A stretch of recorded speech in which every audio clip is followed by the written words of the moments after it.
എൻ്റെ പേര് ശ്രീമണി എന്നാണ്. ഞാൻ മറയൂർ MSCB ബാങ്കിന്റെ കീഴിലുള്ള സ്പൈസസ് ജാഗരി ഔട്ട്ലെറ്റിലാണ് വർക്ക് ചെയ്യണേ.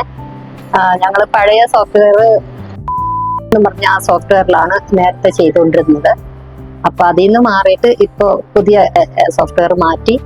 അപ്പൊ ഈ സോഫ്റ്റ്വെയർ ഞങ്ങൾക്ക് നല്ല എളുപ്പമുണ്ട് ബില്ലടിക്കാനും, പിന്നെ പർച്ചേസ് കയറ്റാനും, ബാർകോഡ് ഒട്ടിക്കാനും, അങ്ങനെ എല്ലാത്തിനും തന്നെ. ബില്ലിംഗ് ആണെങ്കിൽ നല്ല സ്പീഡാണ്, കുഴപ്പമൊന്നുമില്ല, എളുപ്പമായിട്ട് തോന്നുന്നുണ്ട്, എല്ലാം കൊണ്ടും കംഫർട്ടബിൾ ആണ്.